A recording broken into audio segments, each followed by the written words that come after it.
Hello and welcome back to Bohemian Dragon. I am your hostess, Lori, and I hope all of you are having an amazing day. Let me make certain I've got the chat up. Okay, that is if YouTube wants to behave itself. Is the chat up? The chat is up. So if you guys do drop in and say hi, that's fine too. Alright, so I thought I'd start us out with some Oracle decks today. Again, just to let you guys know, if you like these streams, if you know people who are interested in having their stuff promoted and they do tarot and oracle decks and indie decks and stuff, please please please have them check out my Twitter. I do post a thread every single week and I would love to promote their stuff.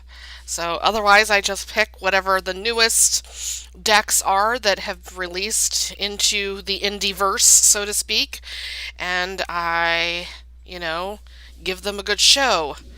So let's start out with the Illuminating Serpent Oracle deck. Now, I myself have nothing against snakes, but some people don't really like them. Some people think they're amazing and cool creatures. Now let's hope and pray that the music is not copyrighted. Last week I ended up with 2 copyright claims, and I had to do some editing on the music, so.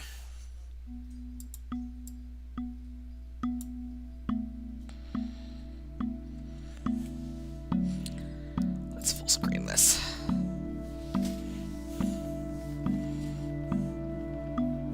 Nice simple background for these cards.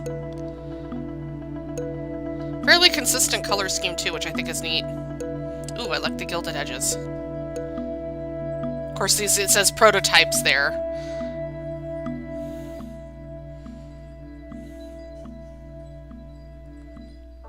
Hi loves, my name is Hochi LeBron and I am the creator of the Illuminating Serpent and now the creator of the Illuminating Serpent Oracle. For those who may know me, they might know that I have 11 snakes. I absolutely love serpent and snake energy. I always have since I was about 5 years old. And I wanted to find a way to be able to share that with the world so that people could dive a little bit deeper into serpent energy. And that's what I've really done here in creating this 50 card Oracle deck. It is absolutely gorgeous. In order for this deck to come to fruition, I need a little bit of help, and that's why we have done it through Kickstarter. The process of creating a deck is pretty expensive, especially when you want to create something as premium as I do. I'm just one of those people that likes to see things done to a certain caliber, and that's really what I'm doing here with the help of my husband. I'm getting really Jason distracted Walker, by who his illustrated all of these cards stone collection in the amazing and background there. phenomenal He's job. got a Thank you, piece Baba. that looks like it might be We got this ocean started, jasper and we're hoping in the to finish it soon so that we upper can share it right-hand with corner everybody. there that I'm just Thank you like, for oh my everyone who god, shows that's up and gorgeous. who purchases the deck. I can't like thank you shinies. enough. You guys can't tell. And let's make this happen. All right, guys.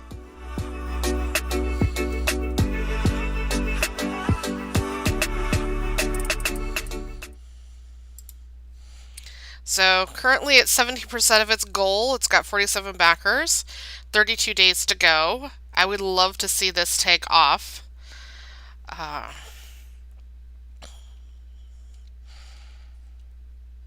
There's another piece. I'm getting distracted. Like, the cards are beautiful too, but his snake is so cute. But I keep getting distracted by the stones. Like, the cards are really neat. Now, Oracle decks are interesting in that, they can be any theme, any artwork, just anything. And I think that's one of the things that makes them so flexible because for some readers, the tarot is very straightforward. It's had the same themes and archetypes and iconography for a long time. And decks that deviate from that iconography don't always necessarily do very well, but can be amazing. But in the case of Oracle decks, it's literally based off of whatever it is that calls to you. Um, and so I've seen some amazing oracle decks, and this would be a really neat one, uh, especially if you are a lover of snakes and snakes types. So quite a large budget here, but that's fairly par for the course considering he says he wants it, you know, he wants premium. Oh, black core. So when talking in terms of cards, there's different finishes for cards. There's different, um, cores that you can do. And black core cards uh, are a lot more expensive. And what that means is that basically in between so there's different layers on the cards. And so between that, there's a core that's black. And what that does, and what especially for cards like this, is what that does is it makes it so that there's no light pass through whatsoever, and it helps to keep the images on both sides of the cards very pristine and very nice. Most of your high end Oracle and Tarot decks are going to have black core, just because you want to preserve your artwork. Because unfortunately, when you get decks that don't have that black core, there can be light pass through, and it will muddy your artwork on one side or both of the deck. So I think that's really cool that that's what he's going for. Looks like cards size, they're going to be fairly easy to shuffle, which is good. I always like a deck that is easy to shuffle. I have small hands and rheumatoid arthritis, and so not to mention fibromyalgia. So for me, I'm always gravitating towards decks that are smaller, and I know a lot of other readers that also gravitate towards decks that are smaller. So that's the Illuminating Serpent deck. And we're going to go ahead and share this baby out. Eh. Do, do, do, do, do. Earth. Okay. Close that. All right, close that. Now, we visited the Onstinato Oracle last week, and I just wanted to give you guys a quick update on where they're at. Currently at 52 backers.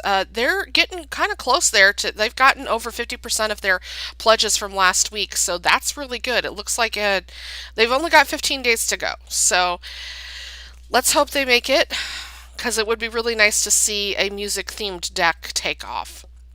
It's a unique perspective in terms of oracles. I have not seen it before, so I really hope that this takes off. We're going to go ahead and share this out again. Ah! Come on, Twitter, behave. Now, another new one. Unfortunately, this one escaped my attention previously, and it's only got 5 days to go. So it's the Extra Dimensional Oracle deck. I don't know much about this deck. Looks like... Oh, I can see why there's not a lot of... Sorry guys, I have a cat that's attacking the door of my office for some reason. Hold on, let me text one of my kids to come get cat.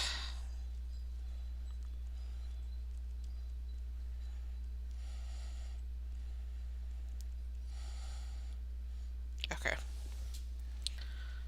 Not entirely certain why kitties are being obnoxious right now, but they are.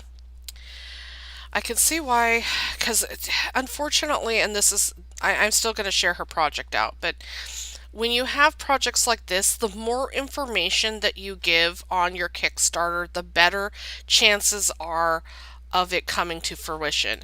I mean, she literally has, like not much on her risks, nothing really here. I mean, it's one, it just, there's not a lot of information here. So let's see what the video is.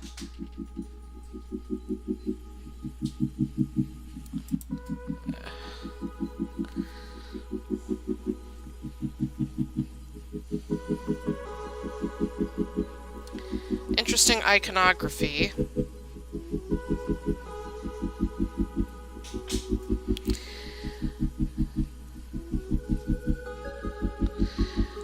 she's got a combination here of deities and spiritual things and archangels and stuff that has to do with light beings.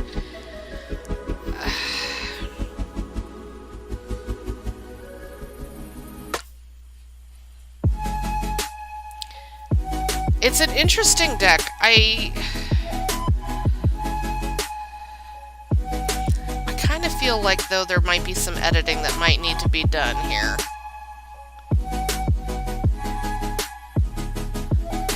Like, I almost feel like this deck needs to be like 3 decks. Because, like, she's got archangels, but then she's also got the chakras. And the chakras and, like, the spiritual concept cards probably need to be their own deck. And then the light language and archangel stuff probably needs to be its own deck. See, like this, the crystal skull. I mean, that... Or Vesta, who is a goddess in the, Greek and Roman pantheons. So, Ganesh, a god in the Indian pantheon, or Indian, not from India, pantheons. Saints.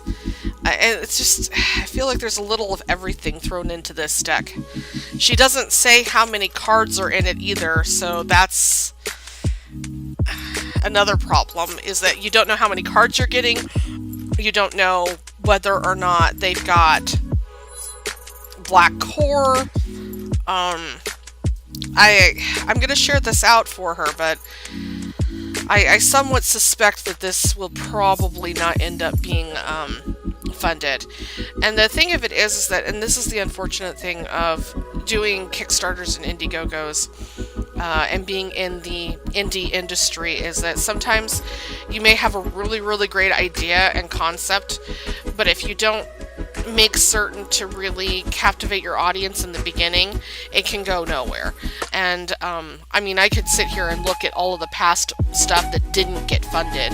There's quite a few. Some of them are very interesting. Now, there's some where there's one that I don't have it in the tab here, but I do want to show it to you guys today, where they had previously tried to get it funded and they just didn't do enough to promote it and kind of flesh it out and stuff, and so they relaunched it with more information and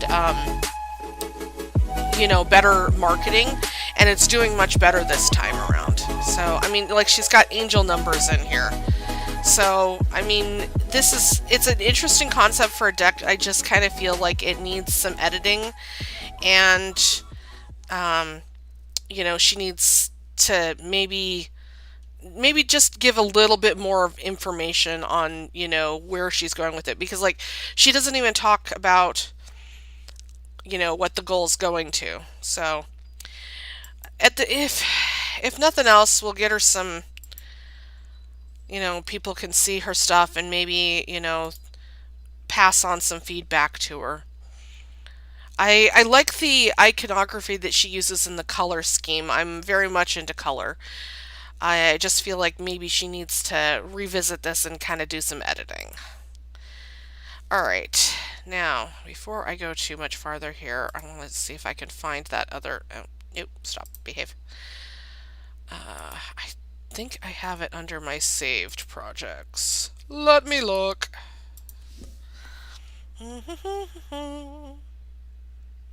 Oh, this was another one that I thought that I talked about last week, the Mountaintop Tarot cards.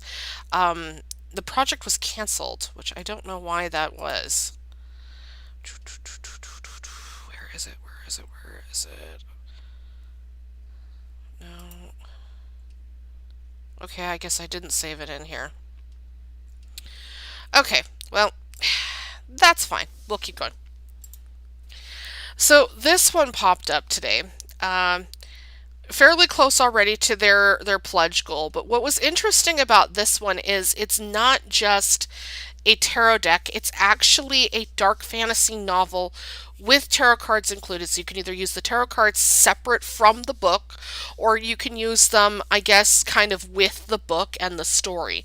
And I thought it was really neat that that's how they decided to launch this. So it says here 1696. Yes, I can talk.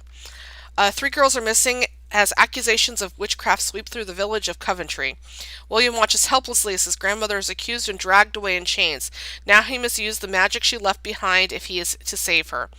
A thimble, which renders him invisible. Okay, cool. Two pennies that let him travel in dreams. Interesting. A pair of scissors with which to see and banish the dead. Makes more sense actually than like cameras do, and that was a Japanese construct. Um, and no witch is complete without a flying broom. I would love to have a flying broom. That would be freaking awesome. It's not going to happen, but I would still love it. And then it says magic always has a price. So, and then it's so here's a book. Let's just start up here. Turn this down. Ooh, he's even got a map in there.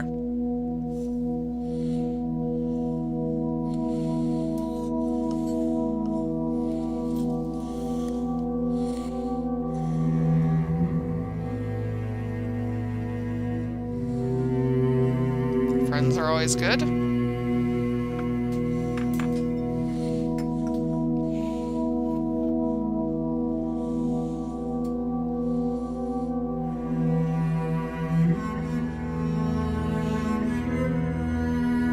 Okay, I think it's neat that the iconography of the cards is some of the stuff that's talked about in the books. Or in the book.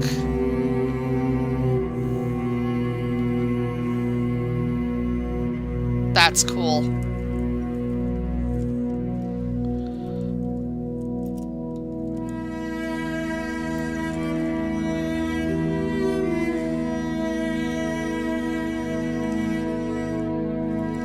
Neat.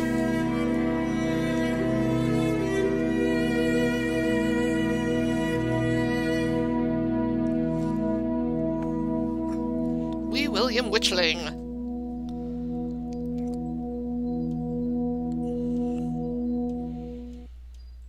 Then I gotta flip through the book. It's a fairly thick novel. Ooh, I like.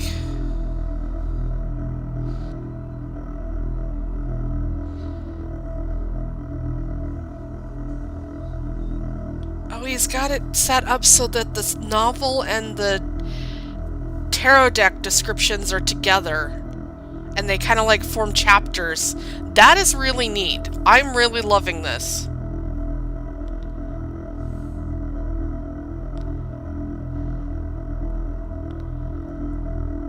There's a lot of attention to detail that was put into this. And I'm a sucker for dark fantasy novels. I always am.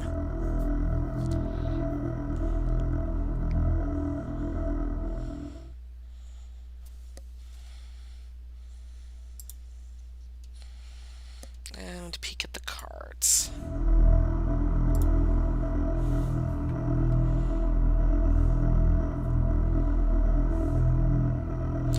You know, even though they're black and white, I think they're black and white. It might be black. It's kind of hard to tell if the white's an actual white in this. But even though they're black and white, there's so much attention to detail that was put into these drawings.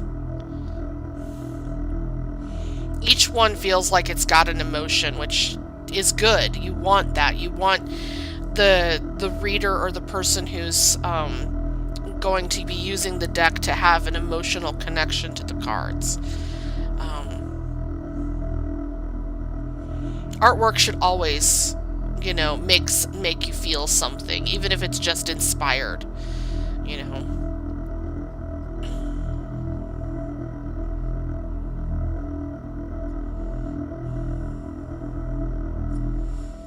Neat.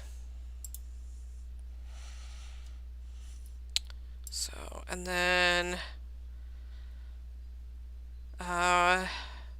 Oh, it's a young adult novel.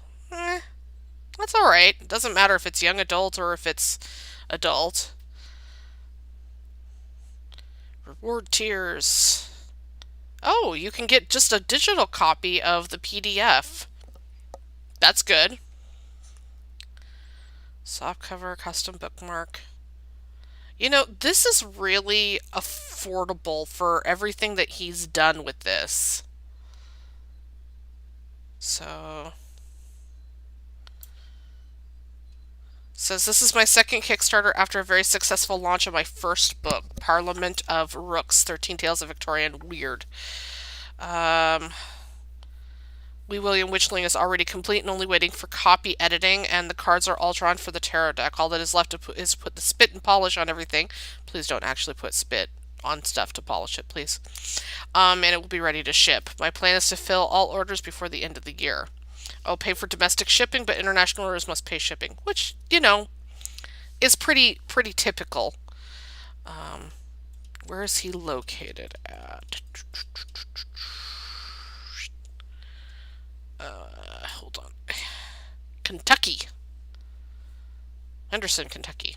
It says it right here, Lori. Good God. So, this is really, really neat. It's at 70% of its goal, and it's still got 29 days to go. So, let's share this one out.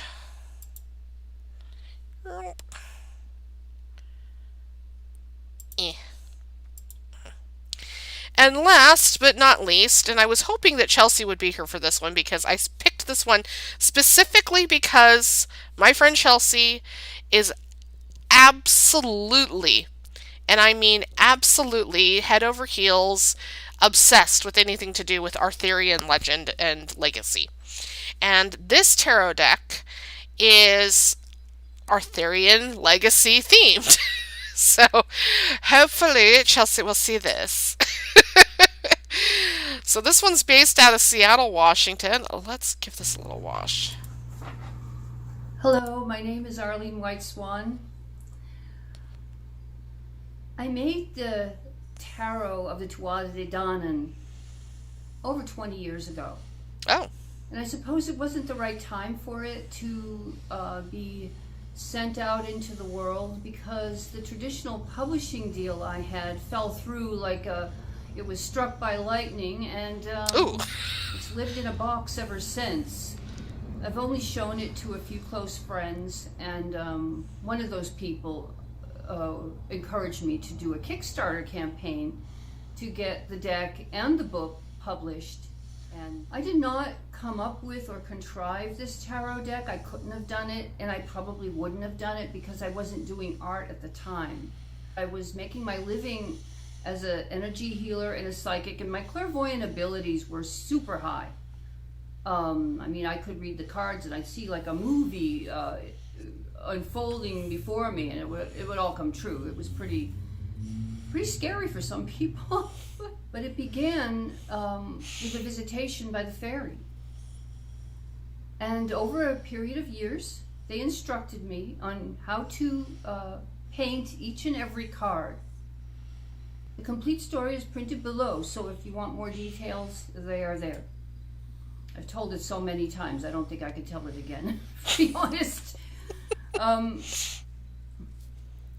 Since the fairy will appear to you in whatever guise you expect them to appear, or whatever archetypes are playing out in your unconscious mind, for me they appeared in the attire and the trappings and the symbols and all the imagery of the Holy Grail mythos and the Arthurian legends. It's always interesting to me. Done my bachelor's degree in literature, and I had read the inspiration behind some people's artwork is so interesting because we all have these stories that live inside of us that are bursting to get out, so and much, I was pretty steeped in it. And so I mean her reality in making this is so interesting in that it very real to her. It's very it means something to her, and I think that's really interesting that we all have our individual different perspectives on And I was also studying life Celtic and all of fairy that. tradition, which includes the Tua de Danann and the underworld, five cities, and all of that fascinating. All right, we're not going to keep going through all of that. So, for somebody who claims that she didn't do artwork, these are really pretty. Like, these are actually really pretty. Like, I'm loving this Nine of Pentacles here and the Empress. Even the Magician's really neat. I mean, they're all really pretty. They're all really well done. The fact that she's been kind of sitting on this since 1996, uh, you know, it's just. I mean, she goes into a lot of detail on the backstory, which some people really live for that. They really live for the backstory of how a deck came into being. Um, I don't necessarily always need to know, like, all the tiny little details. Sometimes I feel like certain things, like some of her stuff that she was talking about there, it's fairly personal to her, and I get that she wants to share her story. Uh, there is a fine line between sharing your truth and your story and sharing too much. Like, I don't know. We live in a time period where, people are tweeting when they're in the freaking bathroom, which, why? I don't understand those people. So I guess it makes sense. I don't know that I would have, if I was the one doing this, I would have put as much detail into telling the backstory of it, just because there's some things that, like, the viewer doesn't need to know. But some people really get into the backstory of their decks. They really get into it, and I really think that the artwork and everything here is very top notch. I do love that she's got the black borders. I would love to see the deck maybe have rounded corners, um, just because that's pretty the standard norm, is to have the rounded corners. But then again, these are just images of the mock-up, so the final product may still have rounded corners. She talks about the risks and everything and stuff, how everything's just done. Um, she talks about the environmental factors, which not everybody when they do these Kickstarters does, which is nice. So this is a very interesting looking deck, and the fact that she says that she was inspired by the Fae to make it is also interesting too, because so much of the storytelling that's out there now about the Fae is that they don't help anybody with anything, which is what is pretty standard. So I hope she gets to her goal. She's got 56 days to go, and she's already got 28 backers. So let's go ahead and share this out. And that brings us to the end of today. Uh, Again, if you know somebody who's, even if they're getting ready to pre-launch something, so for instance, let me go over here to my saved projects. Now, previously I had talked about, where is it? This deck. So this one's coming up, and it's by Lamucci Design. This is a deck that I've been following. I love the artwork from it. The author has been sharing. Oh goodness! Apparently, I need more tea and coffee. The creator has been sharing their artistic process with people as she goes. And this is one that's upcoming. They're supposed to be launching sometime mid-April. So, I mean, but if you know somebody like this who is talking about it, even if they're just in the process of creating the deck, or they're exploring the options for a tarot deck or an oracle deck or whatever, please get them in touch with me. Instagram, Twitter. Twitter is probably the best, but all of the socials and stuff, because I want to promote their stuff. I do. I want to show it off. I want to tweet it out. I want to show the world because there's so much amazing artwork and design work and stuff out there, and I just really feel like it needs to reach wider audiences. So, thank you guys so much for watching, and I will see you guys. If I don't see you guys tomorrow on Clubhouse, I hope to see you guys Saturday in my vlog.